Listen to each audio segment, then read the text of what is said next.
नमस्कार दोस्तों, आप सभी का एक बार फिर से स्वागत है हमारे चैनल दुर्गा भक्ति मार्ग में।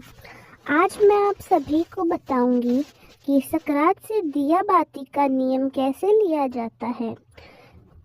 आप सभी को मकर संक्रांति के पर्व की हार्दिक शुभकामनाएं। मकर संक्रांति पर हम सभी अपनी सामर्थ्यता के अनुसार दान धर्म करते हैं, सेवा करते हैं, क्योंकि इस दिन जो ही चीजें दान में दी जाती हैं वे अगले जन्म में हमें मिलती हैं। इस दिन किया हुआ जो दान पुण्य है 6 गुना होकर हमें प्राप्त होता है।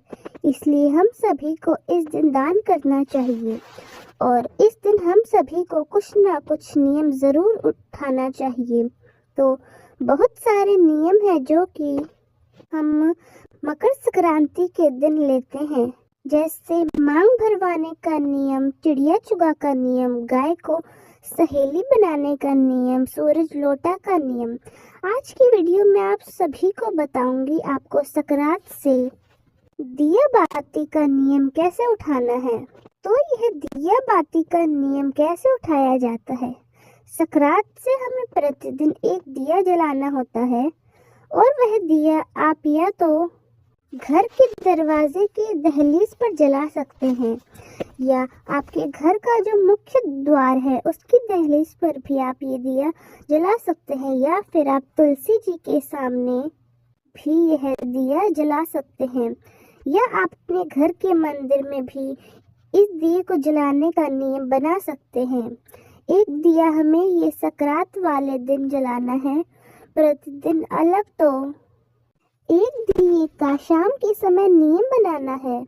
यह नियम शाम का ही होता है। दिया बाती का नियम तो प्रतिदिन हम एक दिया जरूर जलाएंगे। अगर बीच में आप बीमार हो जाते हैं या कुछ परेशानी आ जाता है, किसी की शादी में जाना होता है, तब ये नियम आपके जितने भी छूट गए उतने दिए आपको पूर्ण करने हैं। जैसे आपके 2 दिन के दिए छूट गए या 5 दिन के छूट गए, उनको आप ध्यान में रख लीजिए कि आपके कितने दिए छूटे हैं।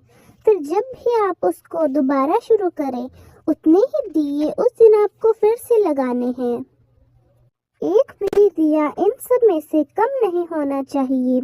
संपूर्ण रूप से इस नियम को किया जाता है।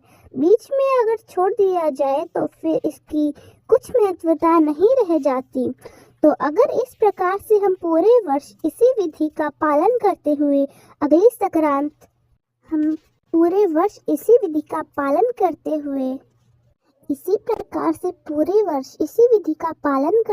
अगली संक्रांत तक हम दिए जलाएंगे। शाम के चाहे दहलीज पर, घर के मुख्य द्वार पर, माता लक्ष्मी के रूप में, तुलसी महारानी के सामने, या फिर अपने घर के मंदिर में, या फिर और किसी मंदिर में जाकर कहीं पर भी अपने नियम उठा लिए जाते हैं। अब इसका उज्जमन कैसे करा जाता है। उज्जमन करने के लिए सबसे ज़रूरी चीज़ है, इसमें हमें चांदी का एक दिया चाहिए होता है और खोए के इसमें 365 दिए बनाए जाते हैं। 365 खोए और तिल मिलाकर, जैसे लड्डू बनाए, लड्डू ना बनाए तो लड्डू के बीच में इस तरीके से आपको ऐसे एक गड्ढा कर देना है अंगूठे से, तो दिए का आकार आ जाएगा। खोए के जो लड्डू हैं उसमें बीच में से आप दबा देंगे तो वो दिए का आकार ले लेगा। तो 365 इस प्रकार आपको खोए के लड्डू के दिए और एक चांदी का दिया लेना है, साड़ी लेनी है, श्रृंगार का सामान लेना है, दक्षिणा लेनी है। इस प्रकार इन सब चीज़ों को मिनस कर फिर हमको इन्हें दान कर देना है। जो चांदी का दिया है और जो सब सुहाग का सामान है, साड़ी है, ये बाकी सामान है, ये सारा आप सामान अपनी सास को, ननद को, जेठानी या किसी को भी दे सकते हैं। और जो लड्डू हैं आपको याद रखना है, जो 365 के लड्डू जो आपने बनाए हैं वो आपको नहीं खाने, आपको बच्चों को भी नहीं खाने, आपको पति को भी नहीं खाने हैं। आप थोड़े से लड्डू जिनको अपने सुहाग का सामान देना चाहते हैं उनको दीजिए। जैसे 50-51 लड्डू आपने उनको दे दिए, बाकी थोड़े लड्डू आपने अपने आस पड़ोस में बांट दिए, मंदिरों में रख दिए।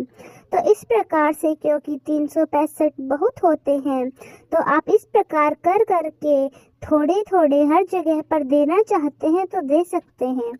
365 लड्डू तो आप 365 एक भी जगह ही दे सकते हैं, या आपकी 2 नंद या 4 नंद है, आप उनमें 50-51 करके बांट दीजिए। तो इस प्रकार आप चाहे तो ये उज्जवल हो जाएगा। वो जो दक्षिणा है वो आपको जरूर रखनी है, सुहाग का सामान, साड़ी, यह रखना मत भूलिए। तो इस प्रकार से हमारा यह दिया बाती का जो नियम है यह पूर्ण हो जाता है। तो दोस्तों, कैसी लगी आपको हमारी आज की कहानी? कमेंट्स में जरूर बताएं। धन्यवाद।